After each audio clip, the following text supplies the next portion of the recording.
People typically ask me some version of this question.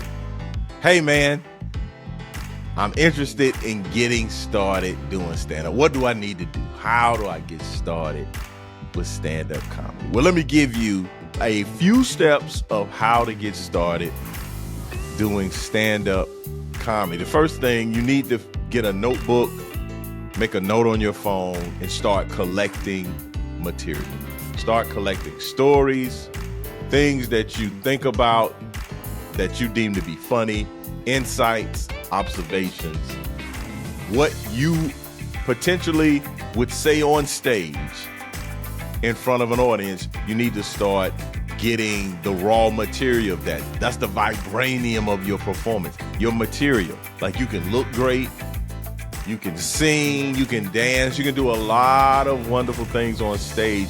But what sustains the best stand-up comedians is the material, is what content are they saying. So begin to collect that content. I keep a notebook. I have a notebook.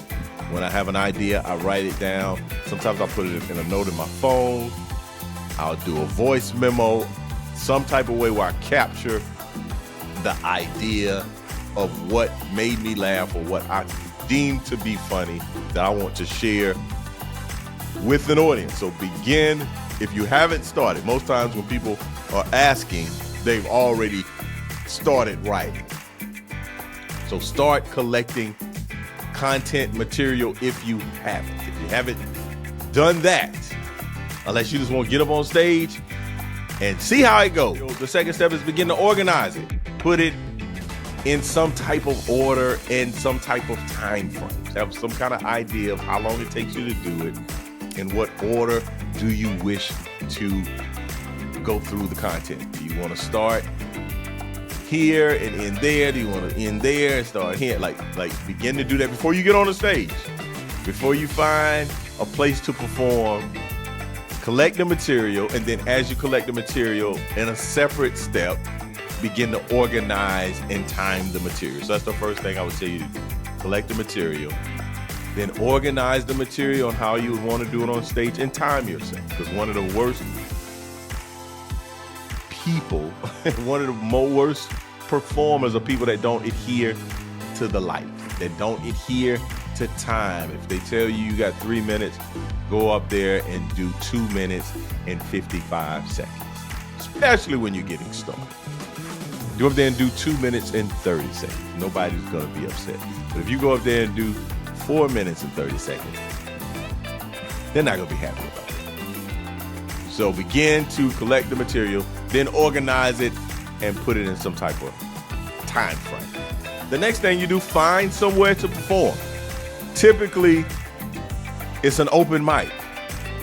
You could just go online and search your city in an open mic. Go on Facebook. Most cities have a comedy community in which you can access what nights are the open mics. If you live in a big city, you have way more opportunities for open mic. If you live in a small city, you may have opportunities, or you may have to drive to a bigger city. Or if there's no open mic in the area that you live, you can start an open mic. One of the best places to go is coffee shops, bars on slow nights, restaurants on slow nights, a place where they have a section off kind of room, maybe where they do trivia, where they have a band or a live entertainment. Maybe there's an opportunity to do an open mic. But again, that's not getting started. I'm always trying to be 2 steps ahead of what the question is. So find an open mic, or find somewhere to perform. Because I didn't start at open mics. I started at church. So I did comedy where comedy was available. I was at birthday parties. Now part of my challenge, the benefit of when I got started, I was working with a comedian. So I could do an open mic at the comedian show, because they could come at the end of the show and clean up everything. But typically find yourself an open mic, and that could be an open mic that does poetry and singing, and you get up there and do some comedy. This is, you should send me an offer for this. So as you start off, don't ask to get people's platform without giving anything. So here's an example of what the typical new stand-up comedian, neophyte, novice does.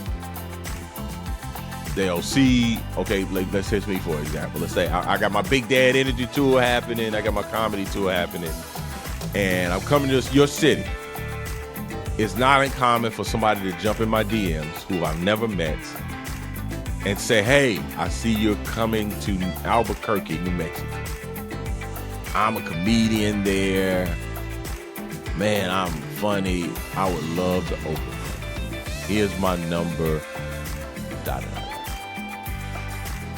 I'm probably going to ignore those people. You know, the people that I won't ignore, somebody that gets in my DMs and says, hey, my name is Stanley Green.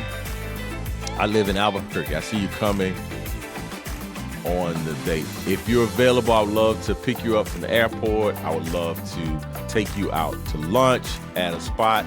If there's some particular place that you like to get your bow ties from, I know this cool bow tie shop. Like, do a little bit of research on the individual in which you're asking their platform. Be of use.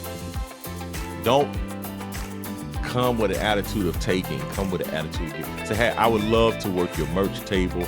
I would love to take pictures. I mean, I can't even tell you the number of times. And I probably was this person too that was just like, hey, if you need somebody open, just give me a call. Like, I don't need anybody open, but I need somebody to take me to drop off the rental car and take me to the airport. I need somebody to tell me where to get something to eat after 11 o'clock. I need someone to give me the lay of the land. Like, that's one thing, like, if you're interested, this is beyond like you. Comedy is a very you-centric endeavor. You're talking, you're on stage, you're doing your joke, your material, you're the headliner, your face is on the flyer. So when you're asking people for opportunities, let's make it more about them. What I would say is, if you're starting out, you're interested in doing stand-up, along with being of service, you got to network. And that's the last thing. You got to network. You got to talk to people.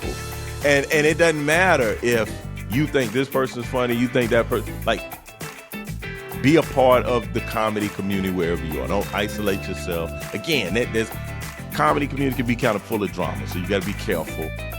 You got to be circumspect. You got to be mindful of not getting into the schoolyard kind of stuff. But at the same time, recognize that the way that you grow is by connecting with people that are already doing what it is that you desire to do. So go network, and then you got to throw you got to spit the sticks out with the hay. Like, if it doesn't apply to you, spit it out. Like, you know, comedy is one of those endeavors. The better that you are knowing who you are, you can decipher who you want to be around. Like the trick of comedy is to be fully you. Don't come into comedy trying to be Kevin Hart. Don't come into comedy trying to be Bill Cosby, trying to be Bill Burr. That's where a lot of us start. We start trying to be a version of somebody that we see. The people that are most successful, they're fully, or not fully, but they are themselves. Their point of view, their perspective, how they do it, they do them. They're not intimidated. They're not shrinking because other people are in the room. They shine bright. So be as much of yourself as you can be. Hopefully that helps you get started in comedy. That was one of the frequently asked questions that people have for me. So I just wanted to create this content. And what you're not going to do is not follow my stuff. Follow me. I'm in Bowtie Comedy on all the platforms. Mike Goodwin. Holla at your boy. Peace.